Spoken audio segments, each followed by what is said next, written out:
Sean Diddy Combs has been in the spotlight for decades. It's no shocker there. He was a titan of the entertainment industry. He was the head of Bad Boy Records label, creator of the Sean John clothing line, a partner with Ciroc Vodka.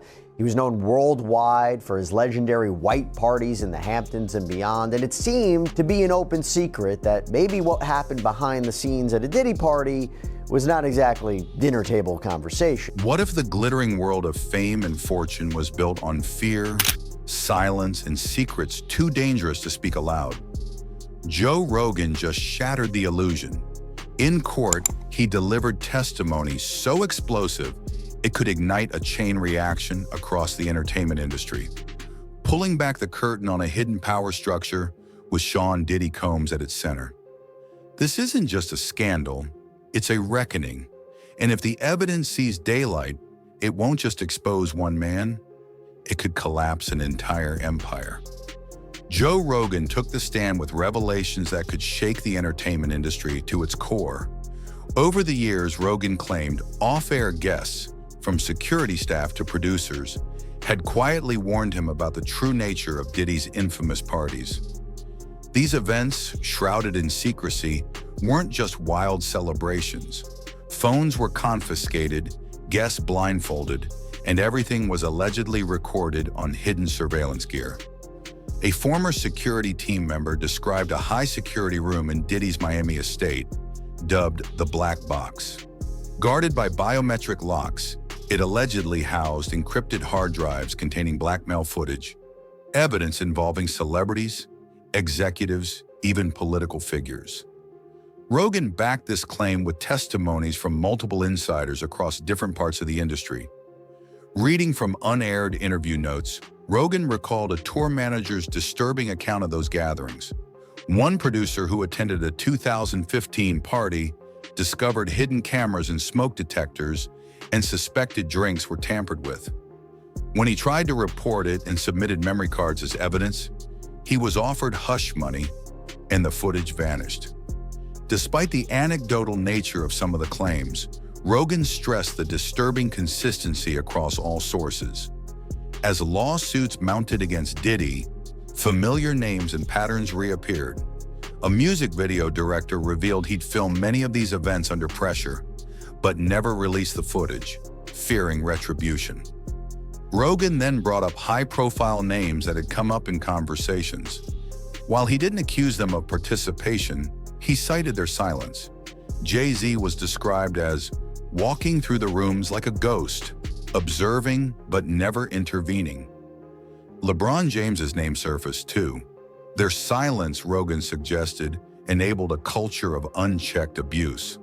On his podcast, Elon Musk once questioned why Jennifer Lopez never publicly addressed her time with Diddy, especially after the 1999 nightclub shooting that sent Shine to prison, saw Diddy acquitted, and left Lopez unscathed. Rogan echoed the sentiment, highlighting the protective systems surrounding certain figures in the spotlight. He also revealed he'd been warned to abandon the story. Anonymous messages, legal threats, and even a cryptic note traced to a PR firm linked to Roc Nation told him, "Don't dig too deep." Still, he pressed on.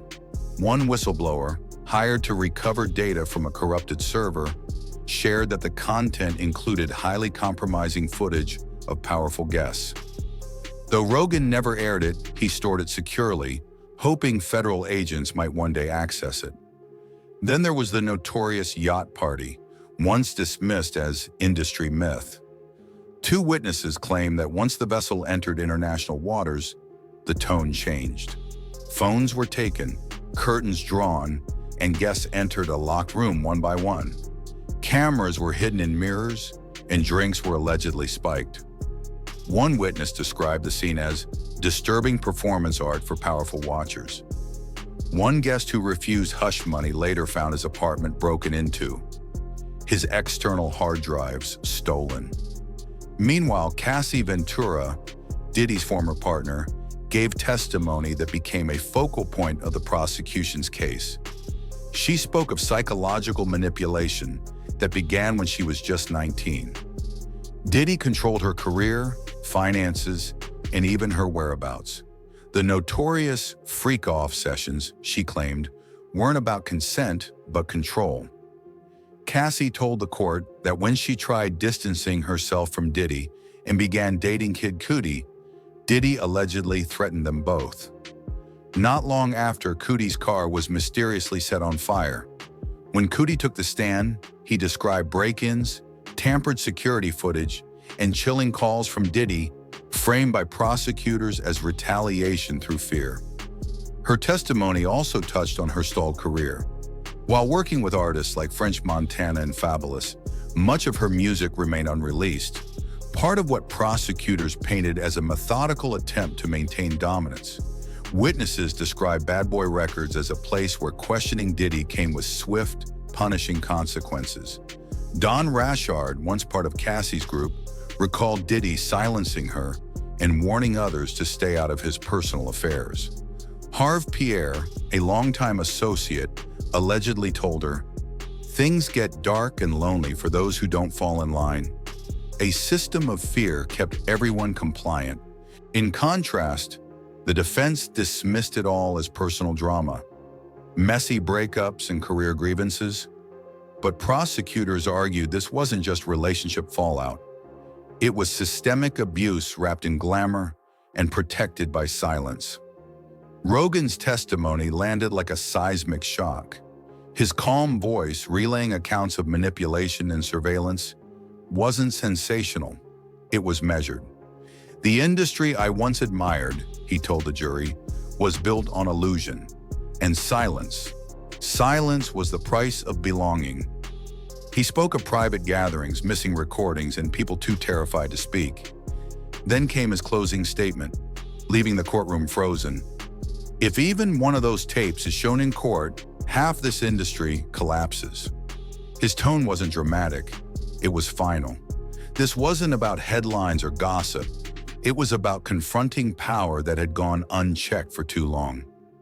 As Rogan stepped down, Diddy avoided eye contact. The silence wasn't solemn, it was suffocating. Something had broken.